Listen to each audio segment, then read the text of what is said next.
distancing should be the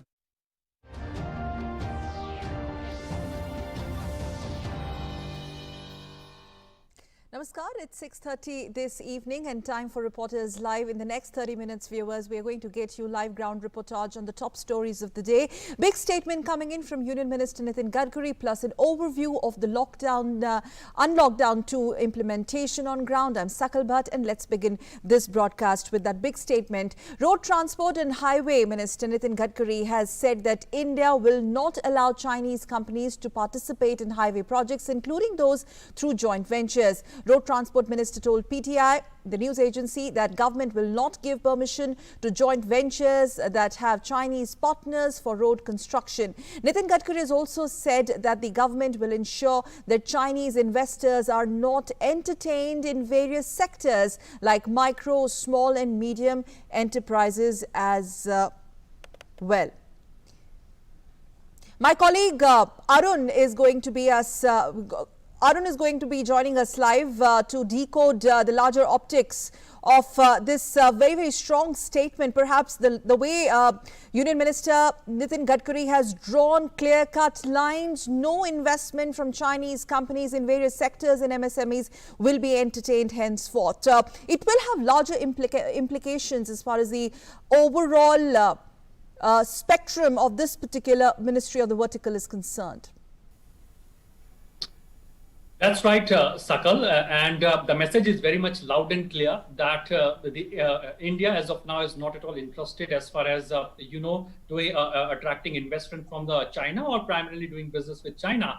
I mean, so the message is very much clear that the Chinese companies will not be allowed in any kind of tendering process or as far as investment in the road and highway projects. Second important part, if in case any Chinese company is in final phases or has applied for tender, that tender will finally be revisited by the government. And last but not the least, the government has said that it will be making a conducive policies for the local developers as well, so that they can come forward and they can invest. Now, as of now, what happens is, Sakal, that the local contractor or developer, they bid for smaller road projects or highway projects. But when it comes to bidding for big projects, big highway projects, they have to do joint ventures with big companies. So in this context, the Chinese companies come into picture and they form a joint venture with the small road contractors and developers. Now, Chinese government gives lot of incentives as far as bidding for tendering in various other countries. So that's the reason these companies form a joint venture with our local road contractors. So now government has clearly said that, Nitin Gadkari has clearly said that now we'll make policies which are conducive to the local contractors, the small contractors, and of course, if a small contractor can bid for smaller projects, why can't they can bid for big and larger projects? So the message is loud and clear that no more Chinese investment as far as road and highway sectors are concerned. Focus will be on making operational guidelines and financial guidelines much more conducive, which is friendly to the local developer or the contractor. But so that Arun, what about the projects which are already underway? What happens to those projects? Will they be stalled? Is there going to be some sort of rethinking on those lines in the MSME space? Well, talking about the MSME space, Nitin Gadkari has clearly said that the government will ensure that these Chinese companies are not at all entertained. We know this fact that there are close to 6 crore local MSME units. As far as investment in MSME sector is concerned, largely these MSME sector are Make in India units. All these 6 crore are Indian units. But the point is that these MSME units get a lot of tough competition from the Chinese product. These Chinese companies get a lot of incentive when they make product, and they were very much competitive globally. So now what happens is, now Indian MSME units are getting much more incentive. Under the Atmanirbhar Abhiyan package also, government has made it very clear that up to 200 crore rupees of global tendering, the Indian investors or Indian MSME players will only get a chance to bid for that global tender as well. So this gives a level playing field to the local investors as well. Right. When we talk specifically for the MSME sector, that's a big message that India is going forward on the route of Atmanirbhar Bharat. Absolutely. India is making our own units much more self-reliant. giant leap towards Atmanirbhar Bharat vision. Many thanks, Arun. Of course, don't go away. We'll be coming back to you later in other big stories of the day as well. Meanwhile, let's move on to the other top story of the day. Phase 2 of the unlock, viewers, is kick-started. And the centre, remember, earlier on Monday issued very stringent guidelines for Phase 2 unlock. As per the Union Home Ministry, the lockdown in containment zone has been extended till end of July, but it has tried to minimize movement curbs to boost economic activity and allowed states to take steps based on their assessment of the situation. The guidelines made it very clear that states have the right to add more restrictions depending on their reading or assessment of the situation. Meanwhile, social distancing will, however, remain the norm of the day in public places. The guidelines eased in fact, nighttime curfew and has also allowed more than 5 people at a time to visit shops in the second phase of lifting restrictions on the movement, which started from 1st July in effect from today. While the most existing curbs, such as the ban on reopening schools and colleges, as well as multiplexes, gymnasiums and the operation of metro rail services have, however, been maintained. Sudhakar Das, my senior colleague, tracking this story very, very closely, joining us live on this broadcast. I've been told Sudhakar is going to join us in a bit. Okay, we will revisit this story in a while and go back to Sudhakar. Meanwhile, let's move on to the other big story that we are tracking for you on this broadcast, Reporters Live, 6:30 p.m. Moving on to some other news which is coming in from Galwan Valley, where India and China have been engaged in discussions to establish military and diplomatic channels to address the situation along the LAC in India-China border areas. Now, attributing to highly placed sources in the government, commanders from PLA and Indian Army side held a meeting this time around at Trishul on Indian side for another round of talks on 30th of June, that is yesterday. Now, this, we understand, was the third senior military commander level engagement to discuss issues related to disengagement at the face-off sites along the LSC and also de-escalation from the border areas. We also understand that both sides have emphasized the need for an expeditious, phased and stepwise de-escalation, both sides according it as a top priority.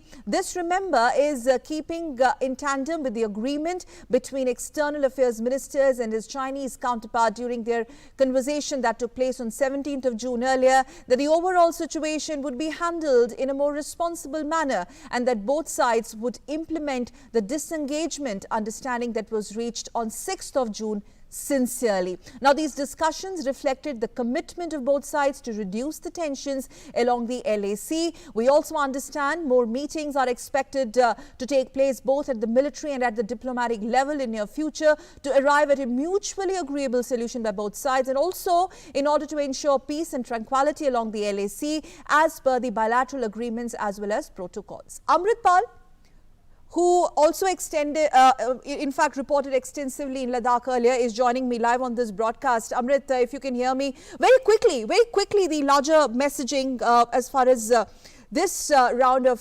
talks between the both sides is concerned, and we also do understand that this engagement to ensure that peace prevails is likely to continue between the both sides. That's right.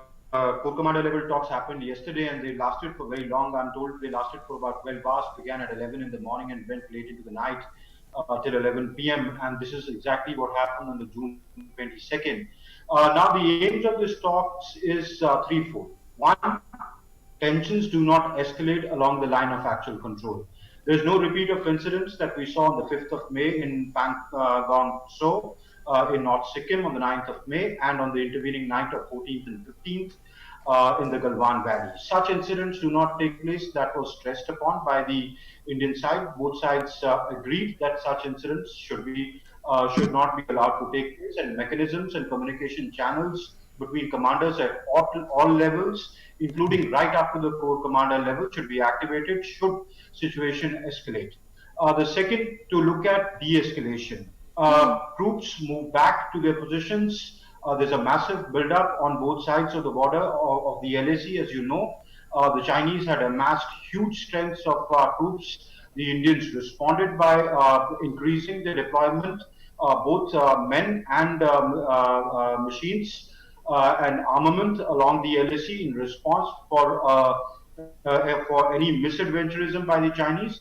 And third, the de-escalation process, which means restoring status quo ante and going back to positions which were there in April. Now, both sides agree that that should happen, but Sakal, that's a complicated process. That's a long drawn process because there is no agreement on the alignment of the LAC. There are differences of perception. So what the two sides agreed on, till that is sorted out, that is the aim the two sides wish to achieve, the two militaries wish to achieve. There should be no escalation and repeat of unfortunate incidents of violent standoff, and all military and diplomatic channels should be activated such that a situation comes to such a pass.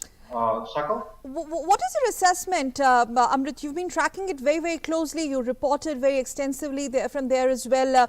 From the Chinese point of view, are they facing now a lot of heat? Of course, the way now things have panned out in the last 1 week, the fact that now China has realized that they have no option but to act in a more responsible manner as far as these face-off sites reportedly are concerned, Amrit. At the military level, Sakal, the Chinese have been told that if they resort to any kind of misadventurism, should the PLA try and resort to any transgression, the Indian Army will give a befitting reply.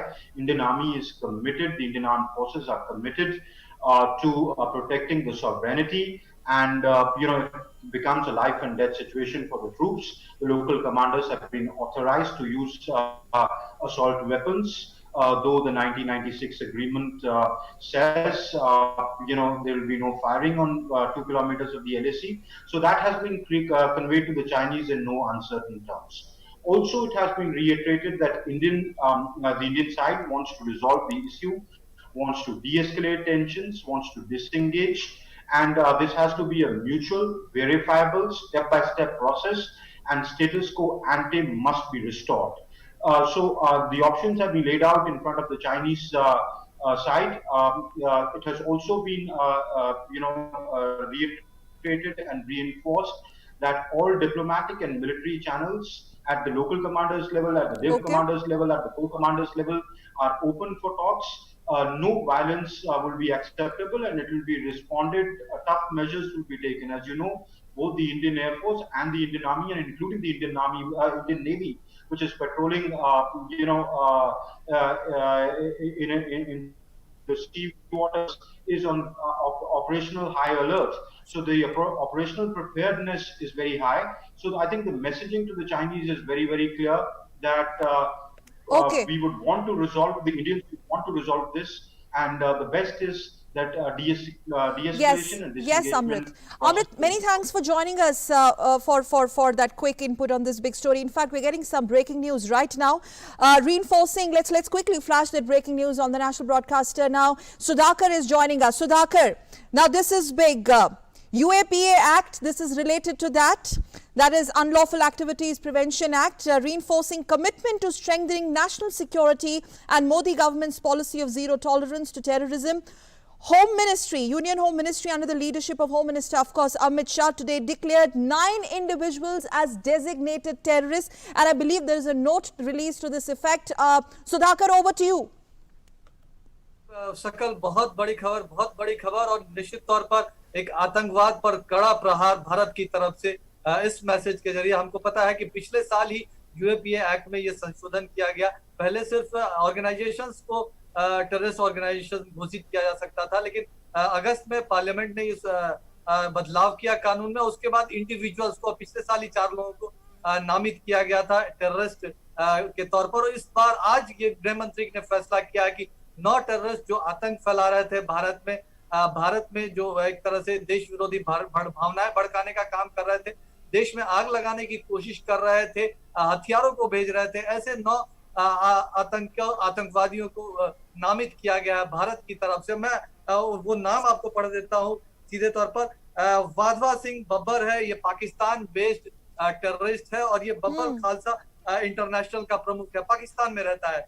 दूसरा नाम है रंजीत सिंह का, ये भी पाकिस्तान में रहता है और ये इंटरनेशनल सिख यूथ फेडरेशन का चीफ है। तीसरा नाम परमजीत सिंह का है, ये चीफ है खालिस्तान कमांडो फोर्स का, और ये भी पाकिस्तान में रहता है। लखवीर सिंह है, ये भी एक पाकिस्तान में रहता है, और ये इंटरनेशनल सिख यूथ फेडरेशन का प्रमुख है। पांचवा जो नाम है, ये जर्मनी बेस्ड ऑपरेटिव है, एक की मेंबर है खालिस्तान जिंदाबाद फोर्स का। जो छठा नाम है गुरमीत सिंह बग्गा का, ये भी जर्मनी बेस्ड की मेंबर है खालिस्तान जिंदाबाद फोर्स का। सातवां नाम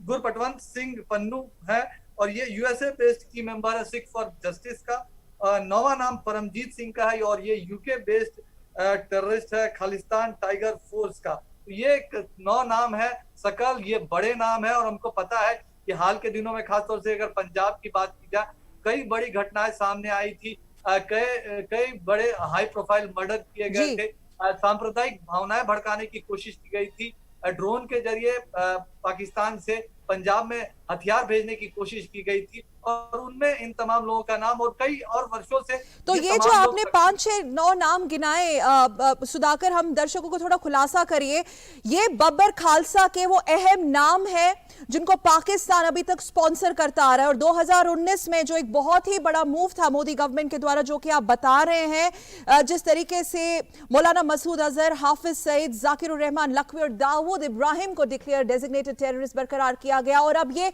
बब्बर खालसा के लिए बहुत ही बड़ा झटका।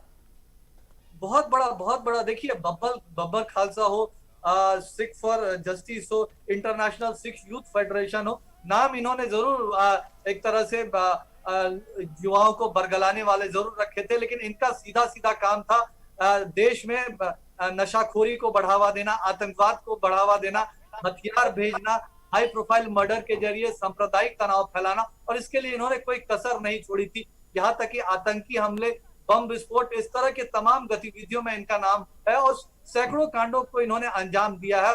और जो पूरा एक तरह से कह सकते हैं पंजाब में पिछले एक दशक में या पिछले 10-15 साल में जो घटनाएं हुई है, इन तमाम घटनाओं में इन संगठनों के, इन आकाओं का, जो पाकिस्तान के आईएसआई के, पाकिस्तानी सेना के आकाओं से हुक्म लेते रहे हैं, उनके जरिए ये आतंकी कार्रवाई करने की कोशिश करते रहे। और निश्चित तौर पर ये बहुत बड़ी कार्रवाई है, और इसके जरिए भारत के भीतर और भारत के बाहर भी, क्योंकि अब एनआईए को ये भी अधिकार दे दिया गया है कि अगर भारत की भूमि पर कोई आतंकी घटना होती है, उसके जांच के लिए विदेशों की भी जरूरत पड़ती है, तो वहां भी एनआईए जांच कर सकती है। ये अधिकार दिया गया, और इनको नामित करने से एनआईए को और अधिकार मिलेगा कि इन तमाम लोगों के खिलाफ विदेशों में भी अगर इनके खिलाफ तमाम कार्रवाइयों को अंजाम दिया जा सके, इनकी संपत्ति को जब्त करने की प्रक्रिया को आगे बढ़ाया जा सके, इनके फाइनेंशियल रिसोर्सेज को रोका जा सके।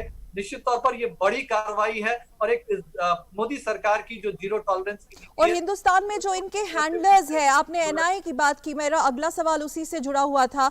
और अगर हम देखें जो ये परमजीत सिंह है, United Kingdom based chief of terrorist organisation, और जर्मनी में भी इनके कुछ हैंडलर्स है, जैसे कि भूपेंद्र सिंह बिंद्रा की आपने बात की, जर्मनी बेस्ड की member of the terror organisation Khalistan Zindabad force. So technically and on ground, actually, Sudhakar, what happens next now? Are we going to reach out to these countries and seek for their assistance? Because now one thing is very clear, Sudhakar Das, that the NIA news will continue to tighten on them as well. There is absolutely no escape. Once again, reiterating Modi government's zero tolerance to terror.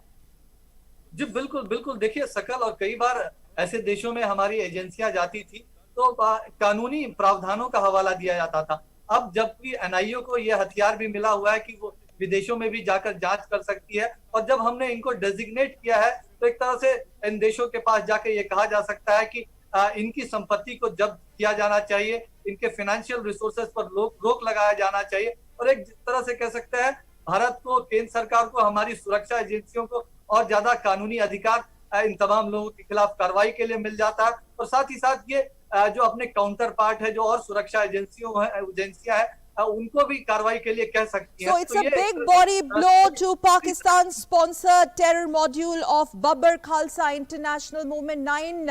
In fact, those handlers declared as terrorists as per MHA. It's a big move. Thank you very much, Sudhakar. That's all we have time for on this big breaking news.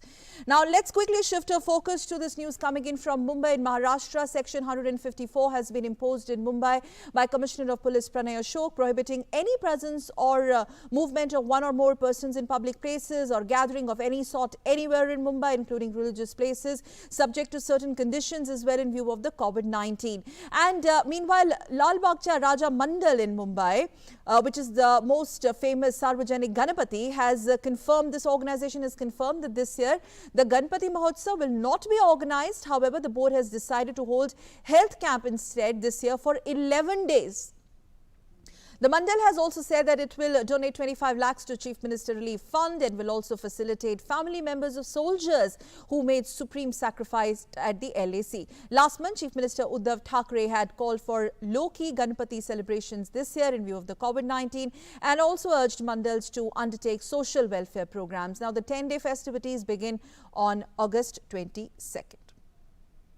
Shama, quickly over to you. In fact, Shama is joining us. So it's going to be a low-key sort of festivity, but then again using this opportunity for various social welfare outreach programs in the view of COVID-19.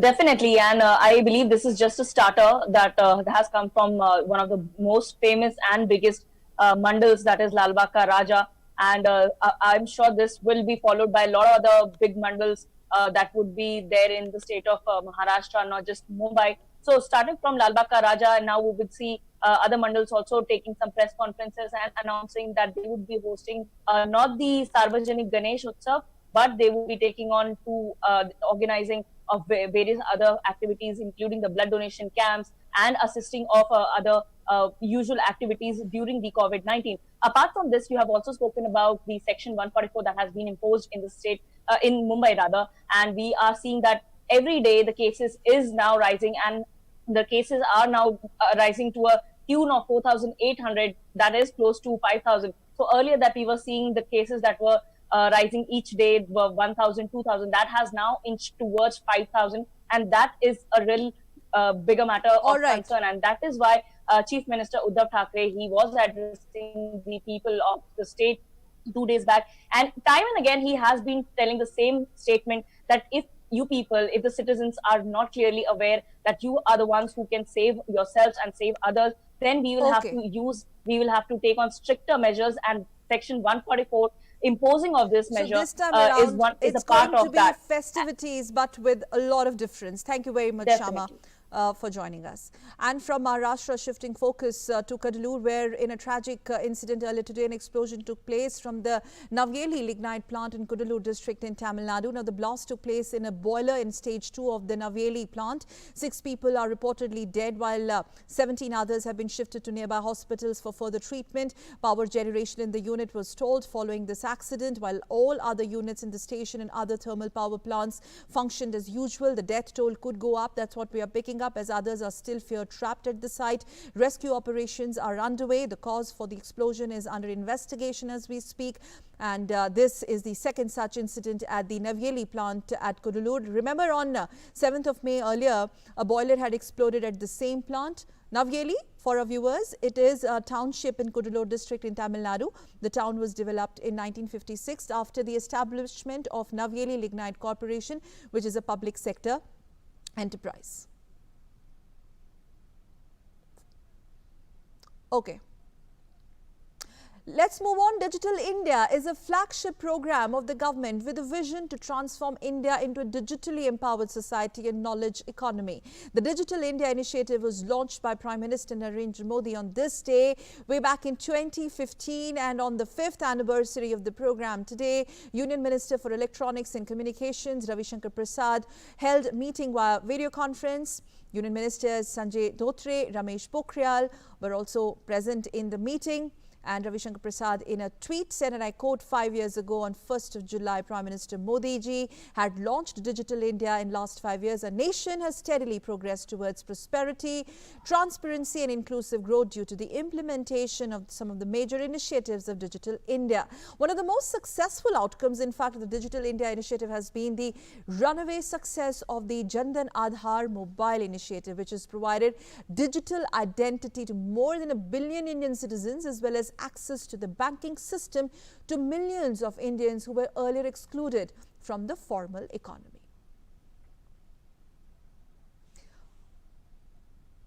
Arun is with me. Arun, yes, Arun, but the way this Digital India movement has only moved from strength to strength, it's very difficult to recapitulate what all has happened in the last 5 years, but big takeaways, Digital India only getting bigger.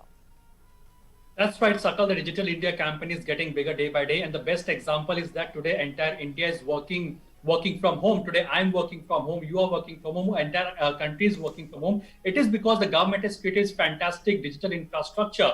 You talked about the JAM Trinity, that is Jan Dhan Aadhaar mobile Trinity. The best part is that today, close to 40 crore Jan Dhan account holders are there in our country. When we talk about the DBT, primarily government has transferred 11 lakh crore rupees for more than 426 schemes in our country directly in the account of the beneficiary. That's a big initiative as far as the government is concerned. When we talk about Aadhaar card, there are close to 125 crore Aadhaar in our country. Now, this Aadhaar ensures that there is no corruption. The beneficiaries get what the government is trying to transfer into their bank account. Last but not the least, the best part of this Digital India is that the startups of our country are getting major push globally, because now they're in a position to innovate for the global market, the locally designed product for the global market. And yes, we can't forget Arogya Setu app.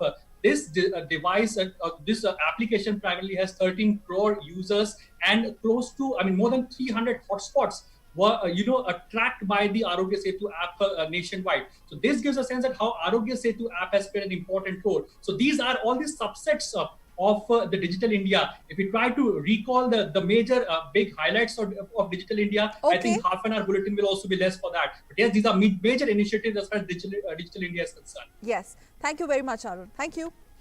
And before we wrap up, let's quickly tell you some good news. Also, India's top drug regulator, the Central Drug Standard Control Organization, has allowed Bharat Biotech India to conduct human clinical trials for Covaxin. Now, what is Covaxin? It is the first indigenous COVID-19 vaccine candidate to receive this approval. These trials are scheduled to start across the country this month. Chairman cum Managing Director of the Bharat Biotech, Dr. Krishna Ella, spoke about this project. Let's quickly listen.